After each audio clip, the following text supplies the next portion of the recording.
welcome back. I have a couple of things that I want to share with you.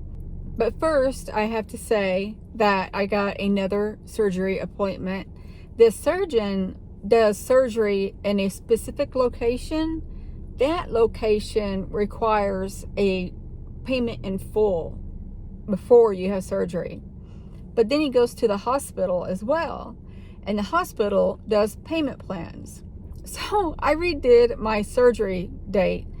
It's going to be May 2nd. I'm thankful for that because I was so stressed that I wasn't going to be able to have surgery and couldn't heal and get better and, always be in pain. I have to tell you this, and this is so funny, but it was kind of scary. I didn't know what was going on. I want to say, a StarFamily visit again. I did, I don't know. Now that I'm looking back at it, it's pretty funny. I woke up to, I think, what felt like feathers going across my face, I think. So I was doing the way I usually do. I pull out little bits of the incident until it becomes one big one. That's how I retrieve information for myself. And I was refreshing my memory today about what was going on because I knew I had a visit. I just knew it. So I woke up. Well, hang on. My daughter's Chowini lays with me when I go to my ex's house. He will get in my bed, and she actually has to come and pull him out when it's her bedtime. But he was in bed with me. And apparently he had moved around because I think at first he was at the foot. Sometimes he likes going under the blanket, and maybe he did go under the blanket last night, I think. But I woke up to a disturbance. I'm just going to say that. And I roll over and look. I don't know what it was. There was black tubular things, and it was spinning like crazy. And I looked down, and my daughter's dog is on his back. He wasn't growling or anything. It just looked like whatever those black tubes were was playing with him. But at first I didn't realize it because I feel if they were hurting him, he would have been yelping or whining or something. And when I saw what was going on, I didn't see my daughter's dog at first. And when I did, I was like, what the hell? And I pushed all of them away. And I grabbed her dog and brought him close and went back to sleep. This tubular thing, I've seen once before, but it was about that big. But this one was pretty big. I mean, big. And when I brushed it away, I couldn't feel it because it was energy, I suppose. And I will tell you about the story of the little one that came to me. It was kind of in the beginning of my awakening, trying to figure things out. What was I seeing? What are they? Oh my God, And they were desensitizing me. Why? So I could lose my fear. I have a fear of spiders, so they kept showing me spiders on my ceiling. And I kind of miss them. I really do. But they've stopped coming to me. But I lost the fear. I have no fear. Now, if I'm startled, that's a whole different thing. In the beginning, I saw beach ball-sized orbs. It was swirling colored plasma in them. And those were coming to me again. I started seeing more souls. And I'm sitting there thinking, I didn't even know I was a medium. I knew I was having these visions, but didn't know I was a medium until my awakening. I just thought everybody did what I was seeing. So around that time when I started realizing I'm a starseed, oh my gosh, I was asleep one night and I kind of woke up kind of, and I was in a really bright white room, this brilliant white light room. I was kind of like moving like I was on a bed, and I was coming through my bedroom window, and it's high horizontal window. It was very narrow, but I fit through it, and I was sliding through, and I was really becoming aware of what was going on in this black, it was about that big, tubular thing. It looked like a endoscope, kind of, and it was kind of doing this. but it was like egg-shaped. And on the bottom, it was the black tubular, it was mini tubulars, and it was doing this. And I was like, what the heck was that? And then I became really aware of what was going on. And I suddenly realized I was in the room. The reason why I know I was somewhere else was because of the tubular thing. But in my room, where I had my bed, there was an old air conditioning vent that was circular. And it was always above my face. I would lay in bed sometimes just staring up at it. It was weird. So I knew right off I was somewhere else, because that place was solid white. You couldn't see no corners in the room. Nothing. There was nothing in there but bright white. Clean. Very clean. So I did go somewhere. And that's when I started realizing, okay, I've been taken. I've been taken. Oh my God. I will not say abduction, because I know when I'm aware, I'm okay of going. 2, it's in my contract. I sign these contracts before I incarnate and say, hey, I give you permission to come and get me when I need to be gotten. Because I know I do upgrades. I learn things. I visit my StarFamily. I go to my planets. I don't remember the planets. That's one thing. I kind of feel like the planet I go to mostly is Arcturus, I think. And that planet is like at the very edge of my mind. And it is a violet purple. It's dark purple. I mean, it's pretty. Yeah, that was one of my visits of many. I wish I could share what these things look like with you. And I wish I could share that there are many star seeds on Earth. Some are aware, some are not aware. But my advice to the star seeds who are aware is lose your fear. There's nothing to fear. People, humans, create these fears by going to scary movies and their kids thinking that's real. The haunting movies, that poltergeist or whatever. Kids actually think that that's real, so they're scared. Their parents teach them things to be scared of. Instead of scaring the kids, they need to educate them and be aware of things that are right and wrong, not scary. But there is really nothing to fear. Now, I will say there are different levels of fear. One example is my kids jumping out at me, scaring the crap out of me. That's one way of fear. I think that fear is okay. I wish I could share the feeling of love that I get from them. During my NDA, if you catch my drift, I went to the other side, and I remember that love.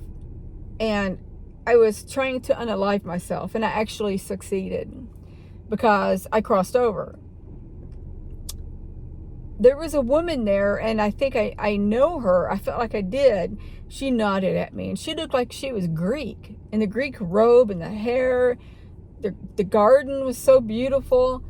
But the most thing that I remember is I felt so guilty of trying to unalive myself. And I ended up on this giant man's lap. I was sitting on one leg because he was enormous. He forgave me. He was speaking to me in a different language telepathically. But verbally, I kept saying, I'm so sorry. I'm so sorry. And I'm here to say, the love there, you will never feel here. Never. Ever, ever.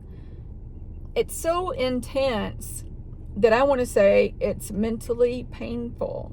Not physically. But all I could say to that man was, I am so sorry, please forgive me. His voice would echo through with love. His eyes, I looked up at his eyes, the most brilliant, blue, beautiful eyes. That was love. Him looking at me, this is going to sound like seriously, him looking at me, I felt that love. His tone of voice, his touch, it would go through you. And every time I would hear him, or the vibrations of his voice, it was so low and echoing, kind of like a growl, kind of.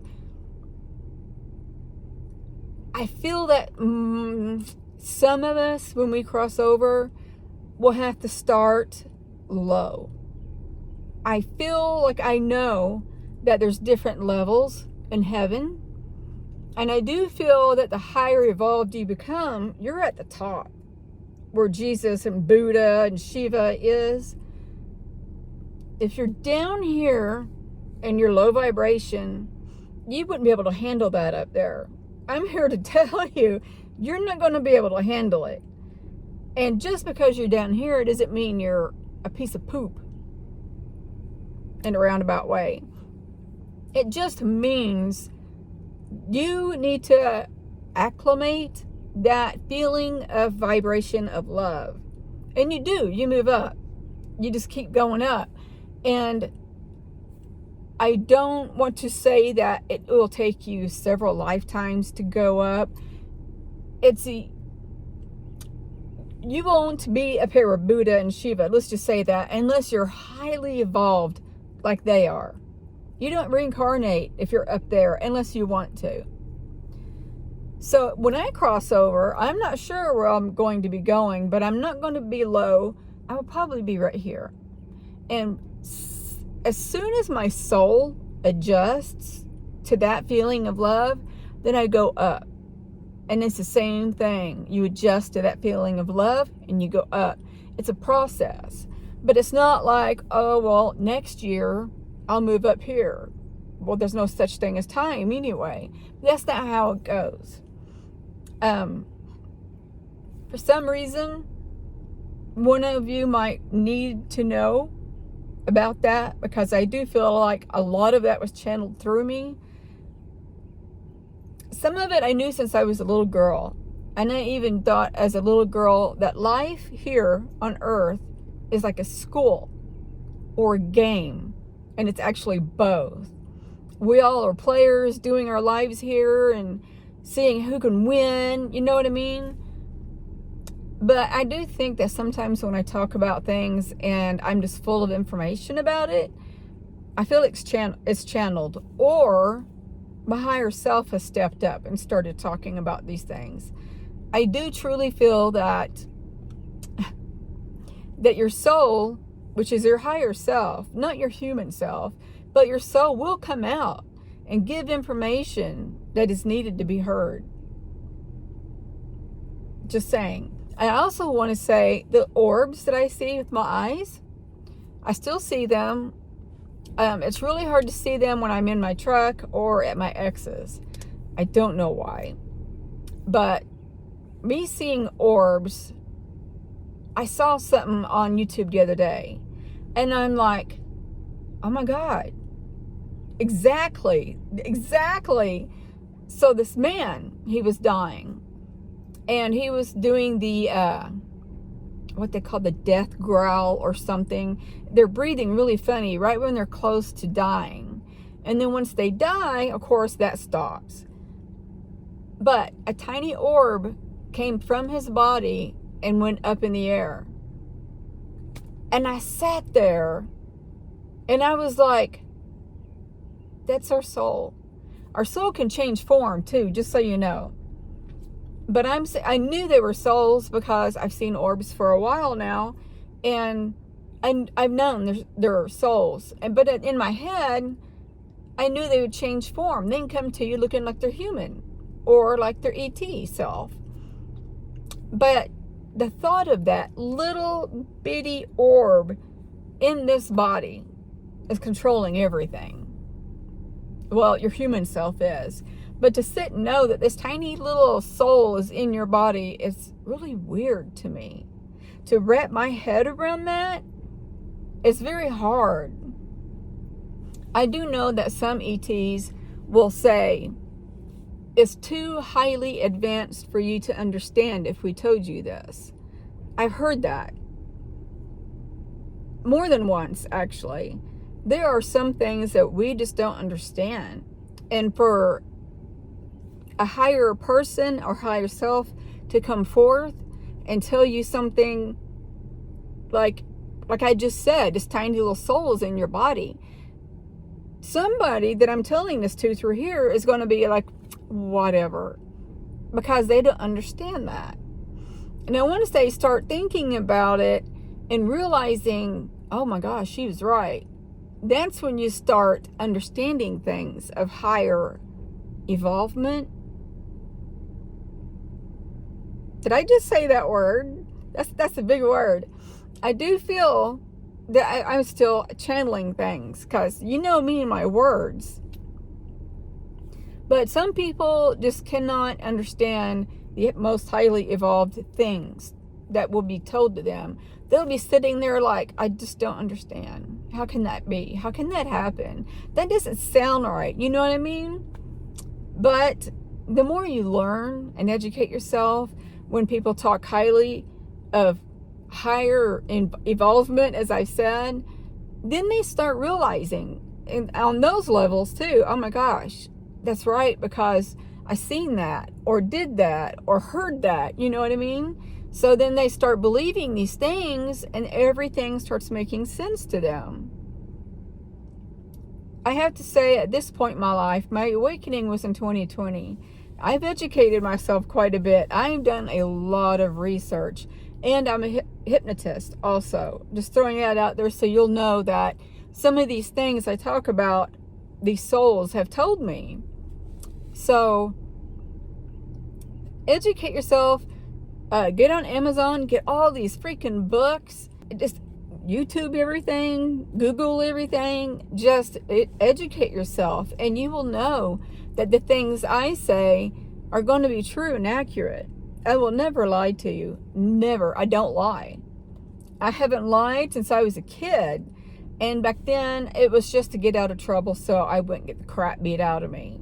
I don't lie. Just so you know. I picture my guides around me. And for me to sit and think, I'm going to tell this lie, I feel them. And I don't want to disappoint them. You ever walk across the parking lot and you wonder, what are my guides doing? Are they like all around me? Are they all behind me? Are they beside me? Above me? You know, and I'm like, is my whole team with me? Because I have an enormous team. You don't have one or two guides. You have many. You have armies of guides. And some of them swap out. It depends on what you need at that time in your life, you know. They swap out and help. Can you imagine that? I brought that up more than once on my videos. Just imagine that. When you're walking through Walmart, just imagine all of these guides and guardians and all that are just all around everybody's. Can you imagine what Walmart would look like? That's insane to even think about. I was walking to my car after work today, and I was thinking, I wonder what my guides are doing right now. And I think of that all the time. And I know for a fact they're floating around me. They don't, if they want to walk, I suppose they can, but I know they float too. So anyway, guys, this is going to be a long video. That made me happy. I hope you guys are doing well. I'm going to end this here, and I'm going to send each and every one of you love, light, and peace. Bye.